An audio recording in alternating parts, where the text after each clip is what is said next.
बेटा, मैं आपको एक चीज़ बताऊँ, देशभक्ति सिर्फ़ ये नहीं है कि बॉर्डर पे जाके जान देनी है। देशभक्ति ये है कि हर इंसान अपनी ड्यूटी ऑनेस्टी से, हर इंसान अपना काम ईमानदारी से करे, ये है देशभक्ति। क्या हम घर में बैठ के भी अपने देश के लिए कुछ कर सकते हैं? बिल्कुल बेटा, हम देश बदल सकते हैं घर बैठ के। अगर हम में से हर एक इंसान, और क्योंकि आप नई जनरेशन हो, आप नई जनरेशन हो, आप हमसे बेटर हो। मैंने ये चीज़ देखी है, मैंने कई बार बोला है कि ये जो लोग कह रहे हैं कि ये थोड़ी-सी मज़ाक ज़्यादा करती है, ये थोड़ी-सी मीम्स ज़्यादा करती है, ये सब करती है, पर मुझे पता है कि जो जेन ज़ी आ रही है ना, वो हमारी जनरेशन से बेटर जनरेशन है, हमसे ज़्यादा इवॉल्व्ड जनरेशन है, हमसे ज़्यादा देश के लिए वो करके जाएगी। बेटा, आप लोग मुझे पता है भारत को एक नए मुकाम पे ले जाओगे, जो शायद हमारी जनरेशन नहीं कर पाई, वो आपकी जनरेशन करेगी। आपकी जनरेशन से हमें और पूरी दुनिया को उम्मीद है। आज भारत बेटा एक बहुत बड़ी ग्लोबल पावर है, बहुत बड़ी ग्लोबल पावर है। हमने, मुझे लगता है कि पिछले 50 सालों में जिस तरह से देश को आगे पहुंचाया है, आप उसको बहुत ज्यादा आगे ले जाओगे।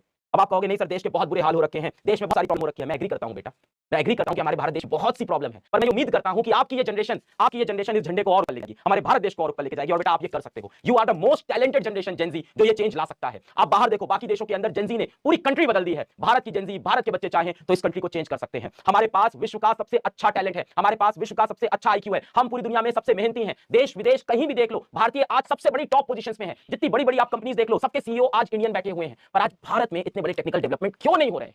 क्योंकि शायद हमारी जनरेशन रिस्क नहीं ले पाती थी। शायद हमारे जो माँ-बाप थे, उन्होंने रिस्क नहीं लेने दिया हमें, हमें कुछ ट्राई नहीं करने दिया, हमें वही रेगुलर रास्ते पे चलाया कि ये पढ़ाई कर लो, ऐसा कर लो। पर बेटा, आपकी जनरेशन को रिस्क लेना, आपकी जनरेशन को देश के लिए कुछ करना है, आपकी जनरेशन को इस देश का नाम और ऊपर लेके जाना है, और आप ये कर सकते हो। क्यों कर सकते हो पता है? क्योंकि आपकी जनरेशन के अंदर हमारी जनरेशन जैसी इनसिक्योरिटी नहीं है।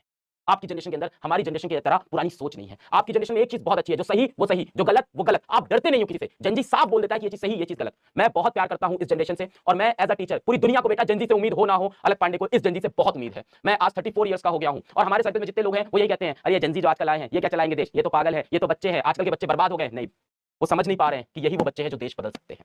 आप एक निडर, साहसी, बहादुर, टैलेंटेड, रिस्क लेने वाली खतरनाक जेनजी हो, जो भारत देश को ऊपर लेके जाएगी। I trust all of you. अपना काम ऑनेस्टी से करना है, और इसीलिए मैं कहता हूं, आज हमारा काम क्या है? आज हमारा काम है पढ़ाई करना। हर इंसान इस देश में अगर अपना अपना काम ईमानदारी से करे, तो देश अपने आप आगे चला जाएगा। तो हम सबको आज अच्छे से पढ़ाई करनी है, अपने एग्जाम तक अच्छे से पढ़ाई करनी है, ईमानदारी से पढ़ाई करनी है, बेईमानी नहीं करनी है, चीटिंग नहीं करनी है, किसी का पैसा नहीं मारना है, किसी का हक नहीं मारना है। हर इंसान अपने अपने लेवल पे ईमानदार हो जाए, देश सही हो जाएगा। हम घरों में बैठ के बोलते हैं कि इस देश का कुछ नहीं हो सकता, ये देश करप्ट है, ये देश करप्ट है पूरी तरह से, इस देश का कुछ नहीं हो सकता। पर एक बात बताओ, आप भी तो देश हो, देश मतलब आप ही तो हो।